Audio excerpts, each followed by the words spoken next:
What is good? It's Council of Comics. It's July 7th, 2024. It's the end of July 4th weekend. 5 p.m. It's time for film and box office news. We're doing Catching Fire, Hunger Games Part 2. Kamari is here, and we'll be back in 30 seconds.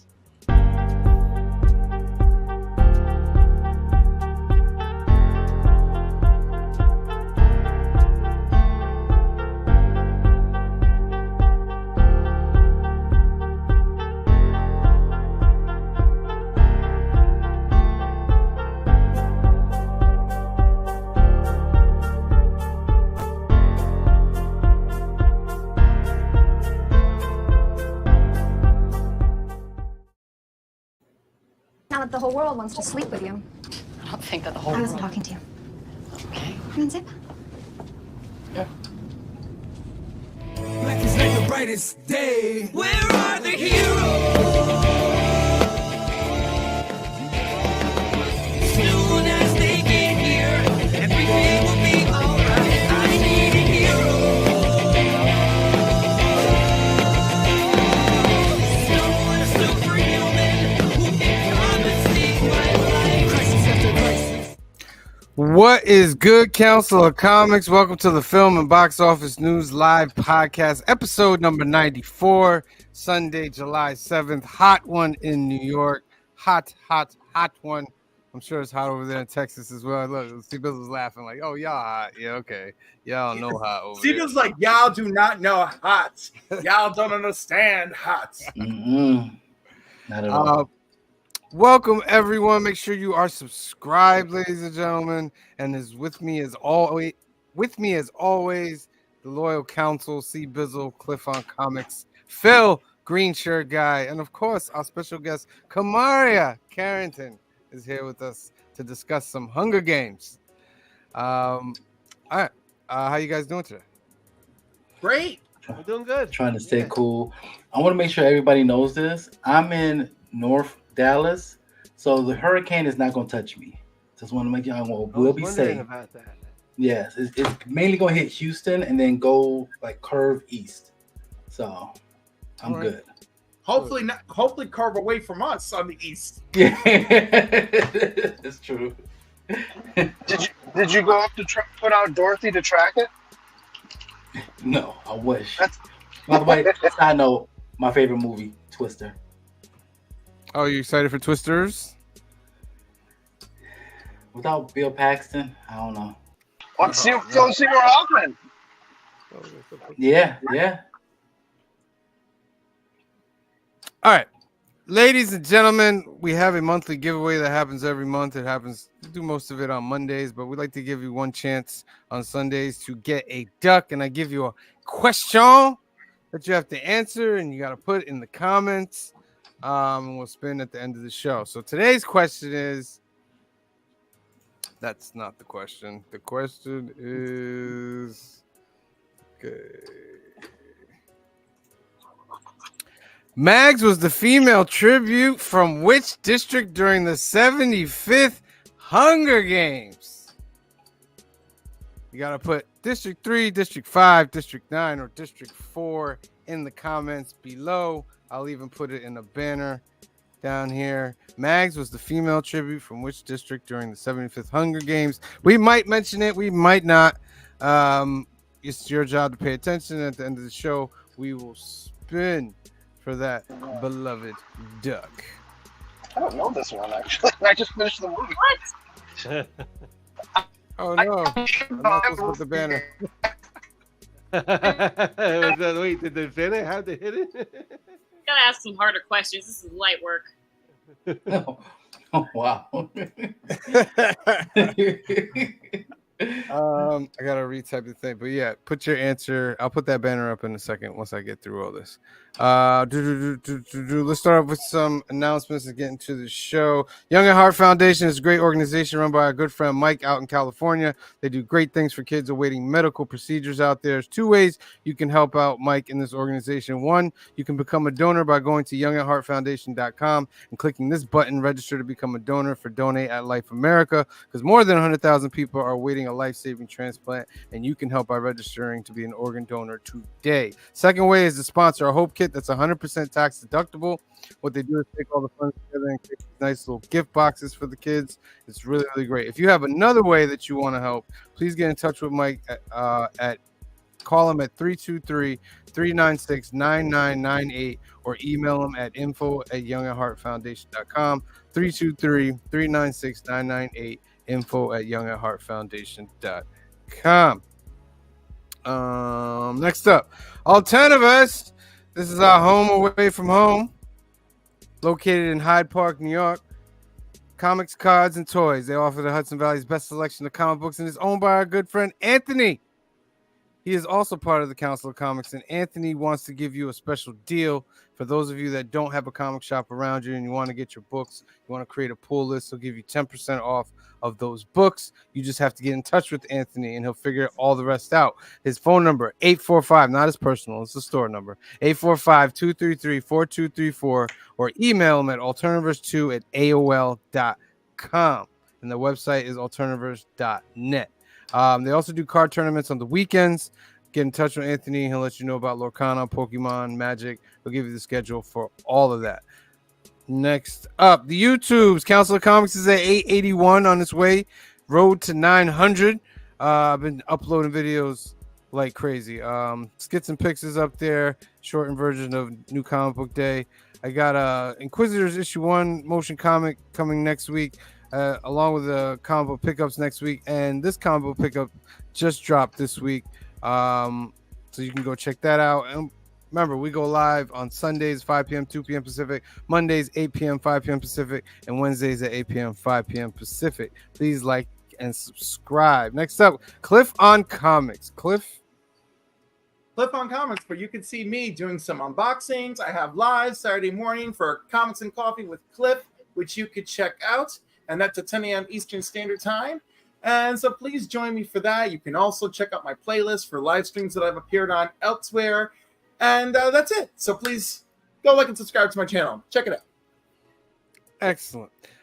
Couching and Slouching with C. Bizzle. Let them know. I'm making my way close to getting to 500 subscribers.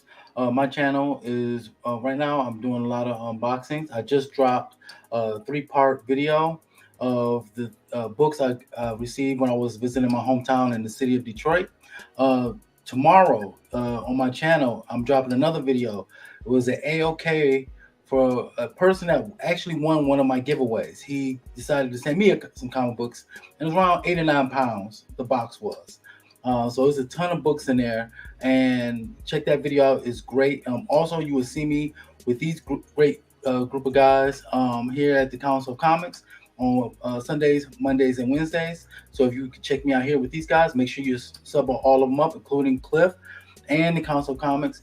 And then also check out our videos and comment on our videos, because we're trying to defeat the evil villain called the algorithm. The algorithm is a lie. It's a lie, Yes. my friend. It's against all moral code. Make sure you are subscribed to Couching and Slouching with C. Bizzle. And we are also part of this legendary Sunday lineup on YouTube. It starts off at 9:45 a.m. with Breakfast with Brian. Then goes Comic Book Church at 10:45 a.m. Great shows today. Then we have the Sunday Sort at 4 p.m. And then, of course, at 5 p.m. Film and Box Office News live podcast. And then after us at 6 p.m. is the Comic Book Hangout, the Sunday Sesh. Then at 7 p.m. we have K-pop. K-pop, kicking it with K-pop at 7 p.m. Just didn't see a title on there, that's why. 8:30 we have At Week's End with Legion of Comics, and 9 p.m. Black Crown Comics weekly comic wrap up. Oh, is there one more? There is. 10 p.m. Trev, the shipping guru, and Evil's Comics. 9 p.m. Central. Tonight's 10 a p.m. special Eastern. episode. Special episode for Trev at 10. He has hit 2,000 subscribers, I think. Awesome. He's hit a milestone. I can't remember the milestone, but it's big. So tonight's special. Go check it out. Awesome. Go check it out, my friends. All right, let's get into some talkie. You know what I'm gonna bring up? You know what I'm gonna bring up? I have no comment on this, y'all. Oh, let's do it. Let's do it. Let's do it. I'm gonna let you say what you need to say, and then I'm gonna let you know why this is a great episode. Why Right, you Cliff, thought you it was talking great. all that mess before? Let it out now. Whatever. Listen, I love Man Jacinto. I love watching men get disrobed on screen. I live for it, you know. And like that was my highlight. So that's it. Otherwise, I was bored. This was not great. This is a lot of money for a show that doesn't really entertain me or even titillate me. You know, I mean, my God. Like I had to go watch some old episodes of The Good Place to fire myself back up. Did you? That's awful. That's horrible. I thought they did. I thought if you I kind of felt like in these episodes there hasn't been one episode of The Acolyte that has come even close to being an hour in length. Like they've all hit they've all hit like maybe 45 minutes. So like I said, to have this now be like 8 episodes, this felt like they felt like they took an episode. Well, let's make it 8 episodes and chop something. And I think you missed something there, Phil. So it felt chopped. Like it felt like they kind of and it felt like it's also like they kind of maybe messed with the pacing of it too, because this was a slow episode. Not that it's bad, but it was slow. Not much really happened. Some dialogue that was Star Wars. So. I said it earlier, I'll say it again. It seemed like a very uneventful episode to me. However, it seemed like there were a couple things that will be significant later that happened. So I'm hoping it was one of those things that's use the term, but silent but deadly. It was a chill episode, and we were supposed to kind of chill, but some really important things that are going to come into play later. Hopefully. Yeah. All right. Green shirt guy, what do you got to say over there? So if I cut it out, I apologize because we're on the highway. I thought it was a good episode. I enjoyed it. Every episode can't be power strokes like in a rock and roll song. So you have to have slower setup moments for what's to come. Every episode can't be a 45-minute lightsaber battle that you guys are looking for. So the conversation between whatever his name is and and Osha in the little cave or whatever was amazing. Totally sets up all stuff. And you're going, why? Don't put that helmet on. Don't put that helmet on. Why would you put that helmet on? She totally does. And you're also starting to see that Saul is probably not a good guy, or didn't start off as a good guy when what's her name with the green head is going to look for him, and she's like, oh, I kind of see what happened here. So this is all set up for what we're actually going to find out, which I'm waiting. I'm all in for. Yeah. The thing that I like about this episode, this was the first time that they made the dark side truly seductive. Yes. Seductive is the dark side that Yoda said. And that's why it was a slow, and he was nice, and he was doing that. That's the dark side. Remember, this show is about the dark side of the Force. And this was that slow down pace that was letting you know, yeah, there's dark side over there, but even like you said with Saul, you can feel the dark side calling on to him as well, because he's starting to lose his mind as well. And the parables of Saul putting her on the bed, on the thing, strapped down, but meanwhile Kamir has Osha, and Osha is able to walk around freely, and she, you know what I mean, and right, and he's not telling her everything too. Remember what she says? How'd you get that scar on your back? He's like, how do you think? Which basically lets her kind of wheels turn as to the worst thing ever, which it might not even be. Yeah. And I think what got me was when one of the other acolytes who's with the green-headed lady said they made the suggestion, oh, maybe Soul turned on them. And she didn't outright say, no, he would never. She kind of kept it open, okay, maybe that's a big accusation. She never said that's impossible. Yeah. I also think she could possibly be the one that put that that mark on Kamira's back. Yeah, She- with her. She with her could also laser. be Yeah. evil too. At the end of the day. Yeah, she could be. That's how I feel about it. I thought this was a great episode. I suggest if you have time, go watch it again and see the seductiveness of the dark side. And then I think next week, It's a whole 3 minutes. come on. Remember he was in the pool and he was like, if you're not gonna join me. I remember everything about being in the water. Everything. That's I dope remember every though. line. That was great. It It was was slow, great for me. but the slow walk. Every time he was walking out of frame, and he was walking so slow, and the shot was so long. I was Yeah. like, please walk faster. It's to draw you. The purpose of that Yes. shot is to make you follow him on purpose. You Yeah. go, well, yeah, there was a reason for that. Yeah, because if he's walking away, he's not making her follow him. You followed me. I didn't make you come over here. I mean, I did take you on a ship and bring you all the way over to this planet, but that's a whole different story.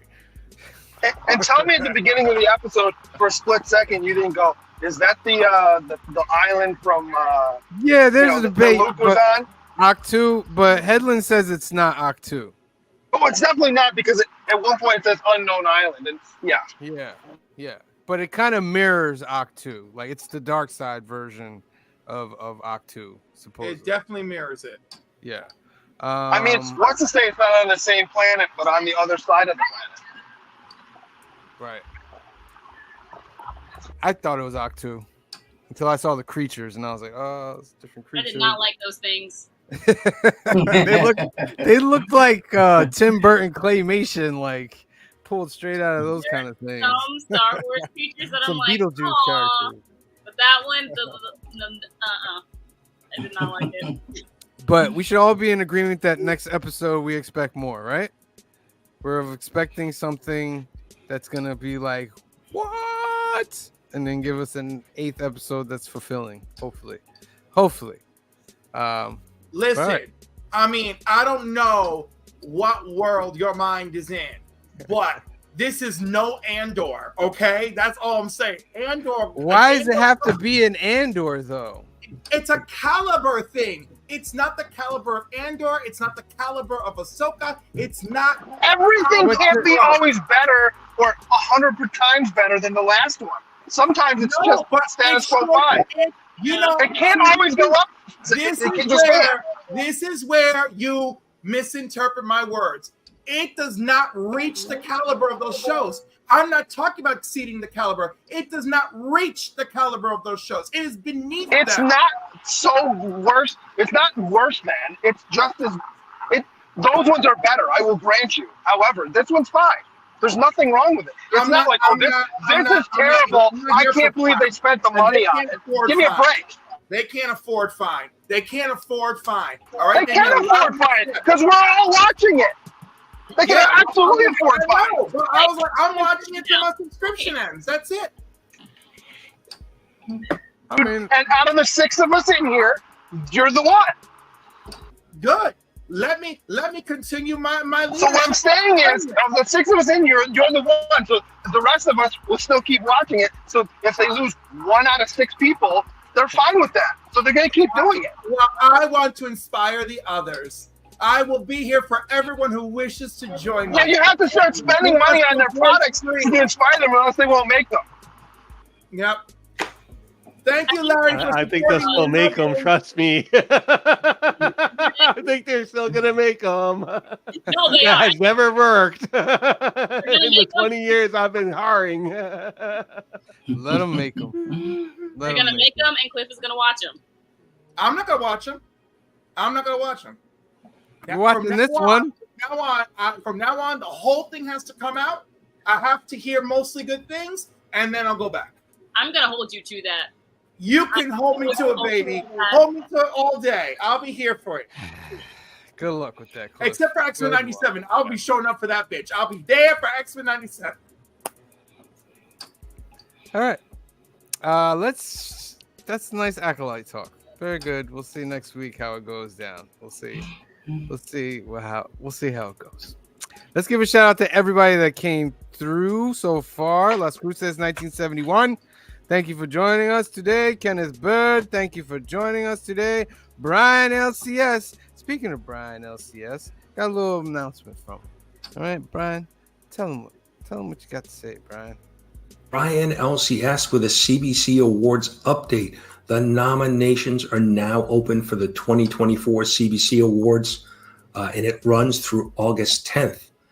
Visit cbcawards.org, click on the Nominate Now. It will open up the nomination ballot with the 30 categories that you can vote in. You don't need to fill out the entire ballot. If you just want to pick and choose which category, that is fine.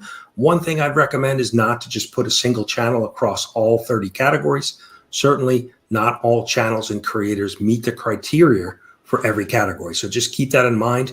And if you can see, we have an ongoing list of nominated channels. We'll be updating that periodically throughout the period to help show what other channels are being nominated, what other people are voting for, and to hopefully build some excitement. So check out that list. Get your ballot in now until August 10th. August 10th, ladies and gentlemen. August 10th. Feel free to nominate the Council of Comics in some categories, especially ones like channels under 1,000, best editing, best series, new comic book day, and any other ones that you feel that we might be best editing, wink wink. But shout out to Best Brian. community artist. Best community artist, wink wink. They got a best guest star. No, we do not. It's like community person. You'd have to go on all the shows. Yeah. But like there is like Only if best, we're like talking about the Hunger Games. we qualify for best collaborative under 1,000. So like there we go. Go for that. Shout out to Cali Comics for being here today. Shout out to Phil's Treehouse for being here today. Kingdom of Nerds is in the house. Big L Larry Jackson is in the house. Meat Wad #1 is in the house. Cali Comics pineapple for breakfast, teriyaki pineapple burger for lunch, dried pineapple for snack, pineapple on pizza for dinner, pineapple upside down, cake for dessert. Woo. I don't know what Cali's on, but someone's in a pineapple mood. The Collector P is in the house. Thank you for joining us today. Loke Nugent is in the house. Thank you for joining us today. When? Yeah. Win. That's all it is? Just when? No, that's how you pronounce the last name. Okay. Win. Yeah. Thank you for joining us today. Trev the Shipping Gurus got a show on later. Thank you for joining us today. Kenneth Burr says, I'm still here for all my good friends on the panel tonight. Thank you so much for what all y'all do. Awesome work with comic books and family comic books. Thank you so much. You are welcome, Kenneth Bird. You are always welcome here. Thank you for being here today. Anybody else? J.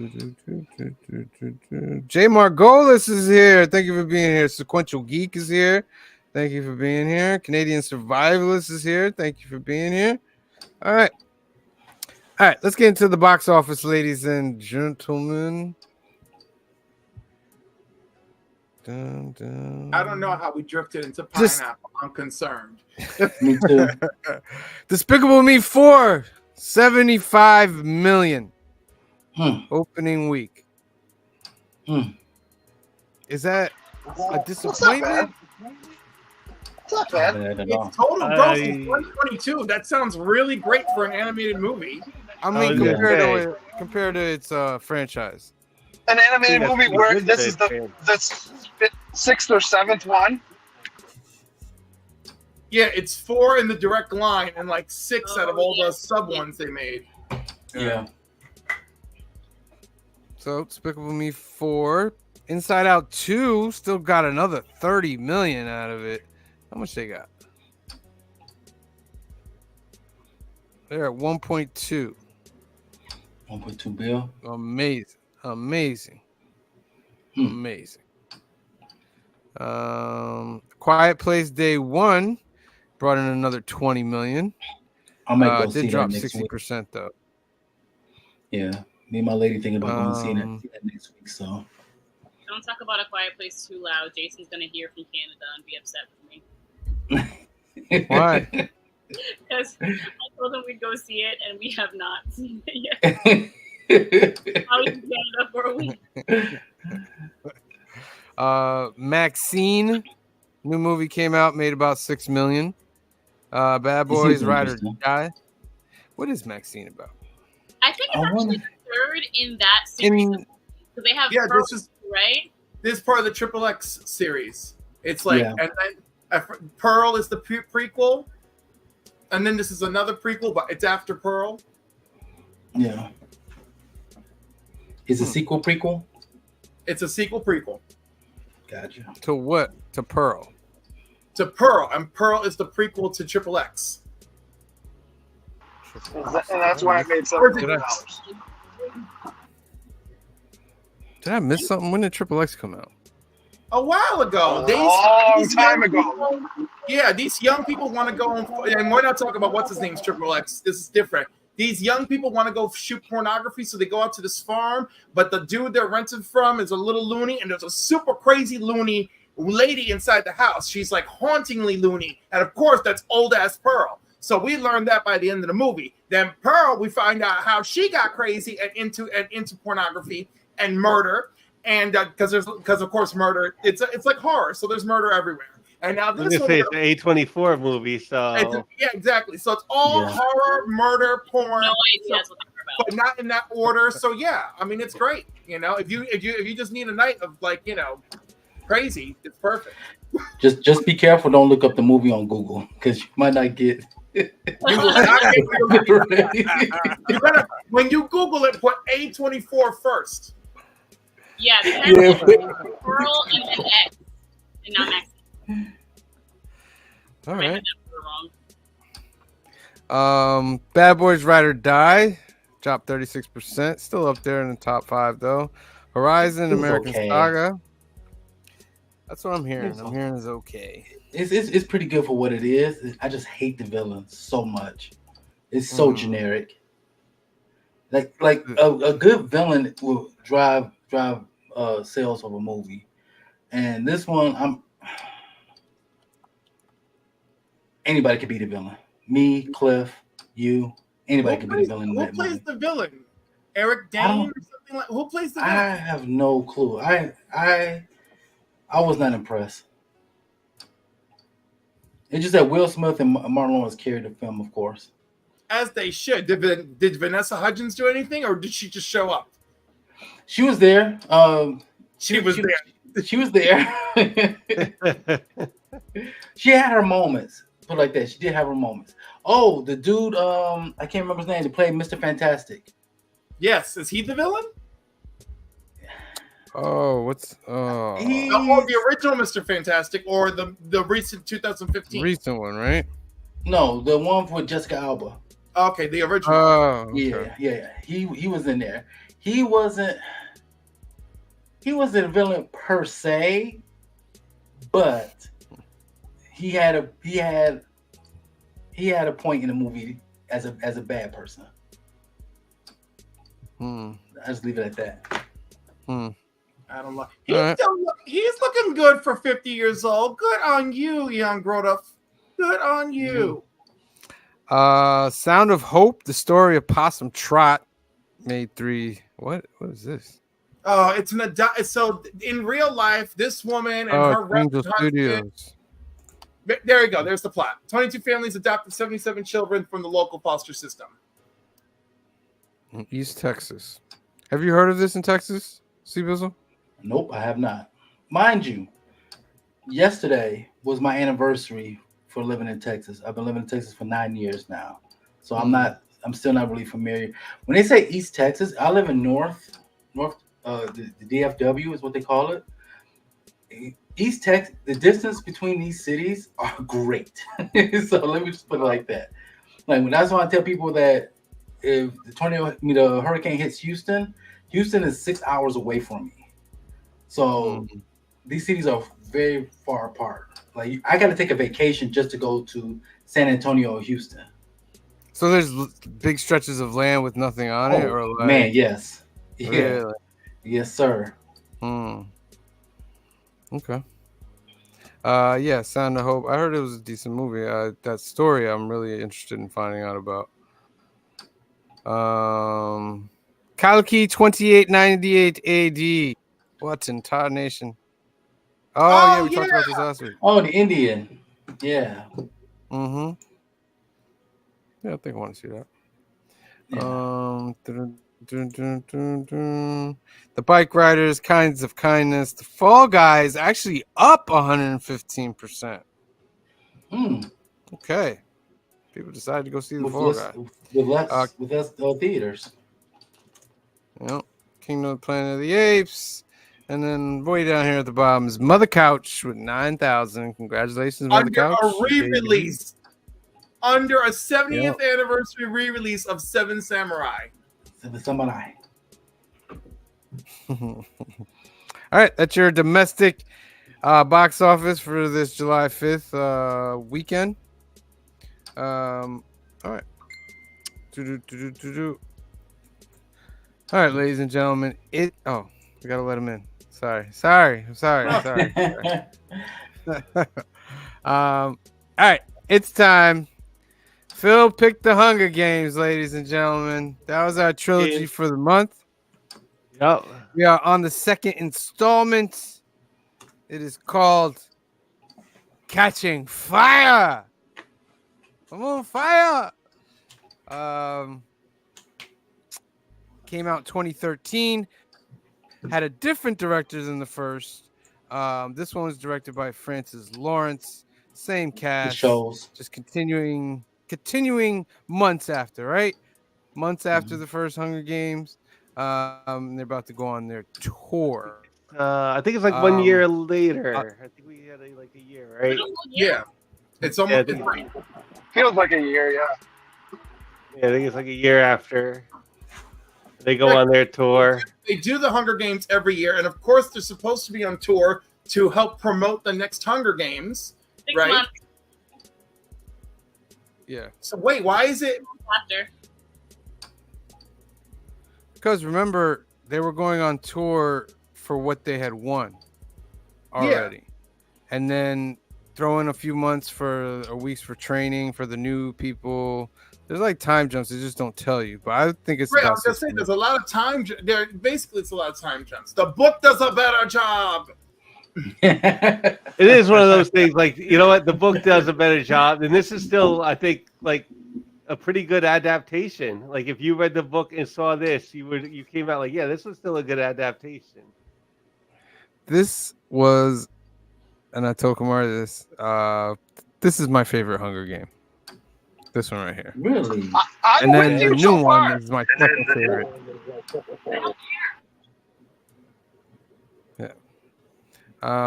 So this Hunger Game is the 75th Hunger Game. It's the quarter quell. And they decide that they're gonna change it up. And instead of getting new people in the reaping, they're gonna do the reaping from the victors of the previous Hunger Games who are still alive. So basically, like a contest of champions. Yeah, it's like the soccer. It's like UEFA's Champions League. Yes. Yeah. And then the reason. Go ahead, Kumar. What did you say? The contest of champions, and I said who are supposed to be allowed to live peacefully for the rest of their life. Right. So the reason why they're doing this is because rebellion has been sparked across the districts, and they feel like the victors are getting a little too easy and complacent. They think they're untouchable, quote unquote, from what Snow said. So the key was, all right, let's throw them all in there. Let's find a way to get rid of them all. And so they put all them in. Well, you're skipping the fact that Seneca, whatever his name is no longer the games master. Yeah. But we find that out at the end of the last movie. Yeah, they hinted that out. Yeah, but I mean, you find out who the new one is in this one. Yeah, the new one is Plutarch Heavensby, and he's played by Philip C. Hoffman. Philip Seymour Hoffman. Philip Seymour Hoffman. I am so sorry. R.I.P. I mean, the dude's dead. You can at least get his name right. I'm sorry. I tried to do it from memory. I should have done that. Yeah, so he's the new game master. He's got a little something up his sleeve. But yeah, let's talk about it. Kamari, I'll let you start off. You're big on this. How would you like me to start? I have so much to say. You know what? I'll start out with a theory. Because the books are in Katniss's point of view, you never really know if this is true or not. But I believe that the movie actually filmed the scene, but it just didn't make the cut for the final film. It is rumored within the books that the original Porterquell, because they're supposed to be predetermined and locked away in a vault to be taken out every 25 years, but it is speculated that the president or someone working for the president went in and switched out the theme for the Porterquell with this specific theme in order to, as the term he uses is exterminate her entire species. So that's all the victors. Also to get Katniss back in the games because obviously he doesn't want her to win. That's what I got out of it. It's like, yeah, the spark of rebellion has like come. Like the rebellion has been like sparked, and we're in like the early stages of it. But like she notices it when she sees the sign on the train, and there's like the Mockingjay painted. Like, Yeah, as I they like start how going she to district to notices- district, like you could start seeing like the spark of rebellion has been lit. Except for District 12. They're in there chilling, minding their business, trying not to pick a fight. They're all too hungry to be fighting, and yet it like quadruple the amount of peacekeepers because Snow wants to stick it to Katniss that much more. You know what I wondered? If somehow I won't spoil it because we haven't gotten there yet, but if somehow the end of the movie didn't turn out the way it did, if Katniss had won the games, what was he going to do? Take her under his wing, probably. He had such a fondness for her. Let me ask you a question. All You these say it, districts, the districts that we're talking about that they send these tributes from and so forth, what purpose do they, I mean, because you don't get it in the movies. What purpose do they serve to the capital? Do they make food for them? Do they build things for them?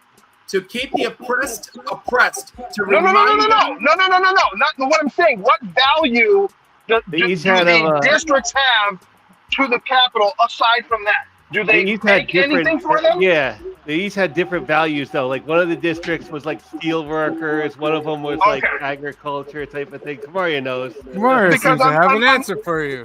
Hey, teacher! I can tell you right now. So District 1, I have this in my notes. District 1 is luxury goods, so like jewelry and things that are going to decorate the capital. They also are the ones that they train the kids before they go there. District 2 is masonry and defense. And it's actually, you don't have to give me all of that. That answered the question. So they make goods for the capital.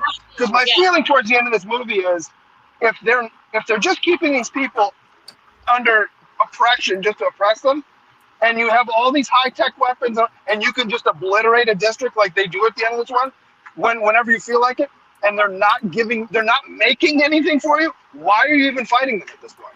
Just blow them all up and move on. But if they're making things for the capital, now that makes sense. But you never get that from the movie. Yeah, they don't tell you that, but also I'm going to finish the list because it's going to be important later. District 3 is general electronics. District 4 is fishing. District 5 is power generation. 6 is transportation manufacturing. 7 is lumber. 8 is textiles. 9 is grains. 10 is livestock. 11 is agriculture. 12 is coal mining. And 13 was nuclear science and technology. And I thought we were like, correct me if I'm wrong, weren't we like believe like there was like 13 got wiped off, like they wiped 13 off? Yes. When from the first uprising, we're supposed to believe that 13 was completely destroyed. Which we find out at the end of we'll jump all over the place, but we find out at the end of the movie that 13 is still exists, but it's kind of like rebellion. Yes, it's a sovereign district now. Honestly, out of all of these, that is the one you want to have the most control of. So the fact that they fumbled the bag and let them live is Yeah, it's gonna be a problem. Yeah. So I'm just fast forwarding. They go through training. All the people are picked. They're about to enter the arena. One of the most touching, heartbreaking scenes is when Cinna is bringing Katniss to her tube to go up, and as soon as she's about to go up, they come in and they just beat the mess out of Cinna, leading to the That's knowledge. so he could like that's President Snow like getting into her mind, man. Like which is But what he's like kind of been Cinna doing should in have the known. movie. Cinna should have known that was coming. Yeah. Should have known that was coming. Well, when he makes the dress, it so clearly there's a finger to the president. Come on. Yeah, he should have known that was coming. Cinna absolutely knew it was coming. He just didn't know that Katniss was going to be there to witness it happen. When I read that, my little teen heart broke into a million. That was wild. And just imagine, like, if you're in that tube and you're going up, you're about to go into a Hunger Game to fight for your life, and this person that cares for you is basically getting murdered right in front of you while you're going up. I'm like, oh, that's cinema. That's cinema right there, ladies and gentlemen. Did anybody else watch Sons of Anarchy? No. There's a scene where the guy's right-hand man gets killed right in front of him in jail on the other side of plate glass. It's the same thing. Because I was like, oh, I'm seeing this again. Okay. Shame that that's how Cinna went out, and she had to see it, especially since he became a father figure kind of to her throughout this, and she lost her biological dad, and then had to witness her, like, you know, new father, next father figure. Mm-hmm. Yikes. So they go up and they're in the arena. And the arena looks like a dial. It's figured out later that the dial represents a clock. Because one of the victors figures out, TikTok wires was it? That figures out it's a clock, and they're like, okay, this happens at certain places. It's learned that Haymitch has made a deal with Finnick, and for them to be allies because he gave him the bracelet. That's one thing I never noticed before when I watched the movie before. When I watched it the second time, this time, when he puts up his, maybe I turned my head and I didn't see it or whatever, but he puts it up and you see the bracelet, and I was like, oh, that's why she has to trust him. I was like, I get it now. But the question is, what district is Mags from? That's the question down below. These are your choices. But Mags was picked with him from their district, and she volunteered for the other female that got picked because it was Annie, wasn't it? It was Finnick's like love. Annie Cresta. And she had won the Hunger Games. I'm so proud of myself. Remember this. She had won the Hunger Games about 4 or 5 years ago, but it kind of messed with her mind. And she kind of was like losing it a little bit. So Mags didn't want her to go in there. So Finnick I guess he looks at her kind of like a mother type figure in there. And yeah. Also, Mags showed up with a plan, baby. That was my favorite part. That's that was like a little bit of a theme in the movie is they are going through a certain amount of PTSD from like the last Hunger Games. A certain amount, a lot. That's like when Joanna was at the award show and she was like, F you, I'm supposed to be free and all that other stuff. Yeah. She's one of my favorite characters. Yo, she had no chill, but I love her. But I know, but Mags is my favorite because she was like, I did not come to mess around. I got a plan. Let's get to work. And but I will say this. They are all super traumatized. The book, even though it's all through Katniss's like mind and we're really inside her head and what she's going through and how she's torn and what her role in the world should even be. But the stories you hear from the other characters are devastating, and Finnick probably implies that he was basically prostituted around the Capitol after he won. So I was like, damn, you are traumatized. That definitely is a huge thing missing from this movie, and was what I think bothered me the most watching it being adapted to film, was that because they were all tributes before, these victors have a camaraderie during their training. So they don't show it in this movie, obviously, because we saw it in the last movie. We really need to see it again. But they develop a camaraderie while they're training together. They end up pulling tables together and eating lunch together and like sharing war stories, for lack of a better term. Yeah, wouldn't they be? Because I was under the impression that they were all cool because all the victors usually hang out all the time. Like Yeah. through all these years, they've been getting to know each other. Games because they have Yeah. to mentor the next tributes from there, so they meet up every year. That's what is funny. Y'all say that. I'll correlate that with the Olympics. When you see the gymnastics team, when they went after the Olympics, they go on a tour with the other countries that was in the Olympics with them and perform a show. So it's almost like a traveling group. So that's when I watched this, I was like, oh, okay, it seems like it's similar to that, but without the murder, death, kill. Yeah. You know what I would like to bring up again? Two things. Yes. Plot holes. They don't really explain to you in the movie, but in the book, this is explained. When they get up to the arena, right? We know that District 4 is fishing. So obviously, Finnick is going to be the first one in and out of the water. Katniss isn't supposed to know how to swim because they're not allowed outside of the electrocuted fence, which they re-electrocute at some point, but they don't show it in the film, to, punish Katniss, obviously. But she's not supposed to know how to swim. And Peeta's not supposed to know how to swim. But somehow he gets attacked in the water and ends up coming victorious and popping back up, even though he's not supposed to know how to swim. Katniss knows how to swim because of the lake house her father used to bring her to. He taught her. But they never mention that. Peeta's out here treading water. Too much of a backstory. It would take too long to explain. Drown. Also have one leg and a prosthetic. We'll talk about that later. Again. Right. Peeta should have one leg, but they just gloss over it. They're like, oh, and he's got that leg problem. I'm like, what? That's why he tripped from the fog. My biggest mistake was reading that book before seeing this movie, because this movie couldn't hold a candle to the book, and to this day I still don't enjoy it. Oh, I like it. I don't have that opinion. I love this movie. I just yeah, I don't love it. I'm just like, you ain't. I'm like, nope, you missed. Nope, you missed. I mean, okay, it's entertaining enough. It wasn't dreadful. It wasn't dreadful. So the games start, allies have been made, and it's basically Katniss, Peeta, Finnick, and Mags, and they're going through, and then Mags, another heartbreaking moment. The fog comes through trying to eat them alive and stuff, and Finnick's hurt, and Mags realizes, because Peeta's hurt, that somebody has to carry, right? It's Peeta, right? That gets hurt. Yep.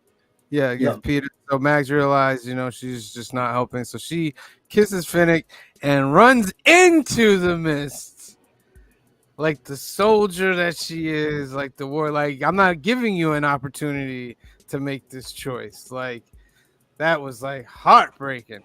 But then them three go on, and then they meet up with Joanna and BT and Wires down by the beach, right? Wyrus, but yeah. Wyrus, yeah. And that was probably a good choice in the movie, just having Mags just outrightly run into the fog, because in the book, Katniss does try to carry her, and they switch. Finnick tries to carry Peeta, she tries to carry Mags, and it doesn't work out. But I think her just immediately being like, no, this is what I came here to do, and then running into that fog for them, I think that was a nice touch. Yeah. And then mysteriously a spool of wire shows up. And I was like, wait a minute, where did that come from? I didn't leave that there. What's going on here? Forget all that. The first time I see that spool of wire, I'm like, he's gonna electrocute everybody and win again. Because that's how he won before. They Yeah. electrocuted 6 people. So Another thing I love about is that Katniss and Peeta, to prepare for this games, watch all of the other victors' games, including Haymitch's, so they know how the other victors won their games. Yeah. And a few of them, where Katniss and Peeta, where they broke the game, Haymitch, I think, broke the game by winning. A few of those people, when they electrocute 6 people, he kind of broke the game to do it. I guess it's convenient though now that they left that out, because now we've never seen it, and she's writing a book about Haymitch's games, and it's going to be adapted into a movie. So I guess it's good they left it out. So now we'll be surprised. Yeah.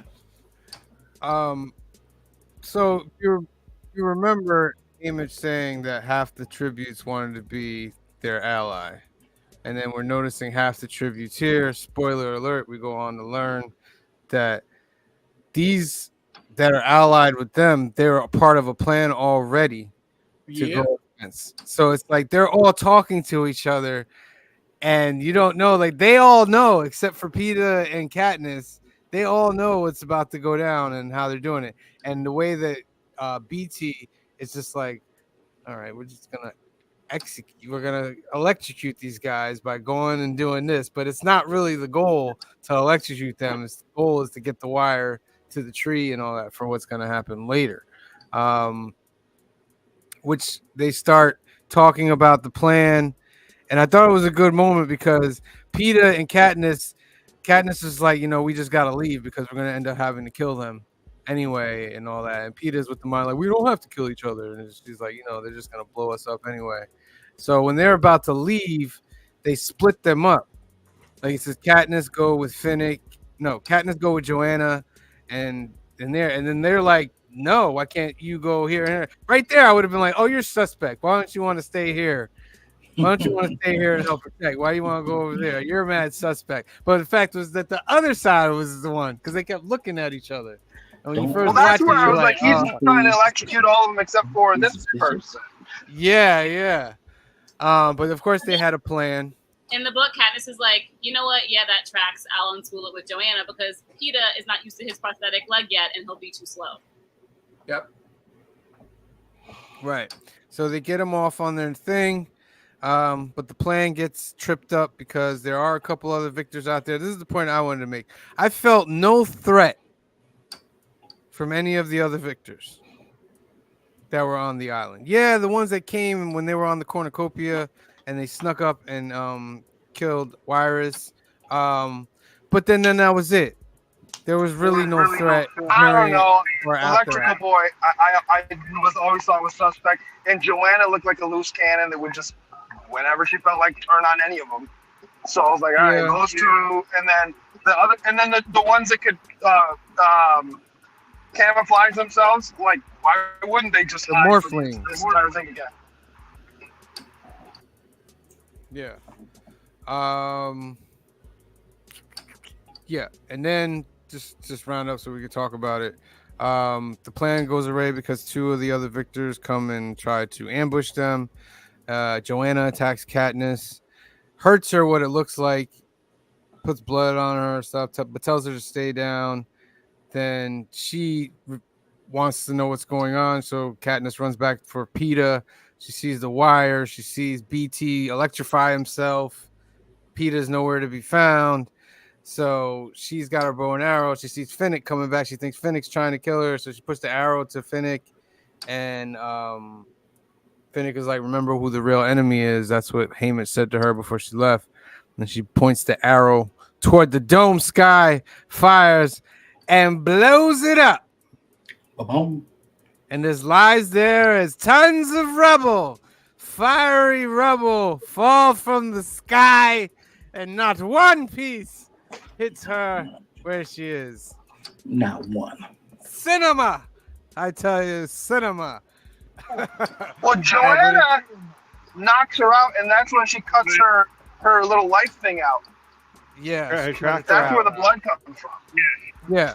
I just didn't want to reveal that yet. Blood on her neck, so it looks like Yeah. she's down for the count, if you know what I mean. Yeah. But they rescue Katniss after that. She destroyed the dome. Come to find out that Haymitch and Plutarch and Finnick, they revealed to Katniss that it was all a plot to get her out. But the one hitch is that Peeta got captured. Joanna got captured. She's not happy about it. They have to knock her out. So she rests. And the last scene is just, what's the other guy's name? Gail. Gail tells her that District 12 has been wiped off the map, but he did save her mother and sister. And They then got Thanos. Yeah, and then she fourth walls, looks at the camera, and ended the movie. You know what I mean? So, all right. I thought it was iffy that So we know how the arena ends up, going kaput. She realizes what Beatty was trying to do, wraps the coil around her arrow, and shoots it into the lightning to hit the arena. But what I don't understand, because visually, and I could be wrong, I could have just missed this and something I didn't see it right. What it looked like was that originally Beatty had a spear, wrapped the coil around the spear, and then ran, still holding said spear, and stabbed the arena with the spear still in his hand. Now, me knowing that he is like the electrician, the electrical engineer, the technology guy for the Capitol, you would think that he would know that holding on to the spear would electrocute him. Maybe he wasn't holding it. Maybe he threw it real close, and he was just the explosion pushed him back. Like it was his panic of trying to get it done. Yeah, he's like, I got to do something, so he just threw it at the thing. Watching that, I was like, jeez. And then his convulsions on the floor after he's electrocuted, I'm like, God, it's gonna hurt. All right, so we got a couple minutes. Let's get our numbers for this, and any final comments on this. Green shirt guy, you're up. I like this one a lot more than the first one. This one heightened everything. I thought the champions, whatever you want to call them, tributes, were much more dynamic instead of all one note like in the first one. They're all just fighters. This one, they each had a way of fighting that was different. I thought that the plot was more developed. I liked the new characters that they brought in. 8-2. Last week I gave a 7. So yeah, 8-2. I gotta give myself room in case the third one's better than this one, but I like this one a lot more. Okay. Phil. I actually like this. I don't know if I feel like it better than the first one. I think I like the first one a bit better, but I do like this. And I thought it was even so like a good, acceptable adaptation. It wasn't like they just went their own way with the cinema. Like it's more fleshed out in the book, sure, but it was still like one of those things I was like happy with the adaptation for 2 hours and 26 minutes. I like the whole arena this time was a lot more deadly. Like that's what it really seemed like. The arena with those monkeys and like those birds and stuff. And I'd give it like an 8 though. I still enjoyed it. I enjoyed the movie, so it's like an 8. Okay. Cliff. I'm not fully content with the adaptation of the movie, but it is still entertaining. So I'm just gonna call it a 7. Ooh, okay. See Bizzle. This movie was very emotional. It had a lot of emotion in several scenes. From the it had a lot of emotions with especially at the end with District Threat. You heard of wiping out of a whole district. So like I said, this is my first time watching all these Hunger Games. So I think I gave one. I don't know if I gave it 8 or 8.5. I would give this a solid 8. Okay. Kamaria. I think visually, I prefer this movie over The Hunger Games. Just because The Hunger Games, there wasn't much to look at. It was just like stories, just catnip. This one, I feel like because, they shot in Hawaii. And I think the shots of the Capitol, the shots of the districts, just visually to me were more pleasing. So I will say I have that over The Hunger Games, but it has a special place in my heart, that first one.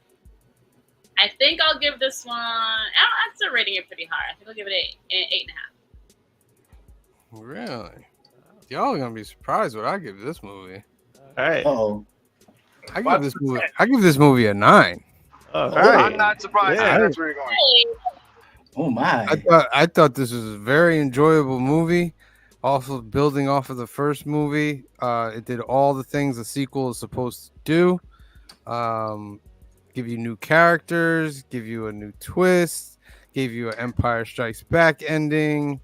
It did everything it was supposed to, and I enjoyed it very, very much. I thought all the characters were great. I got a question for you. I have a question for you. Would you categorize this being one of the few franchises where the sequel is better than the original? Yes. Yes. Okay. I would. Like, the original is good. and it gave you a basis. But now Right. this one's like a Terminator 2. You already know what's going on, and you're You know just the like rules of expanding this on world. it. Yeah, you're expanding on it Gotcha. without losing any of the oomph from before. You know what I mean? And it did Yeah. that. First did book's that. always for world building. Yeah, it did that very, very, very good.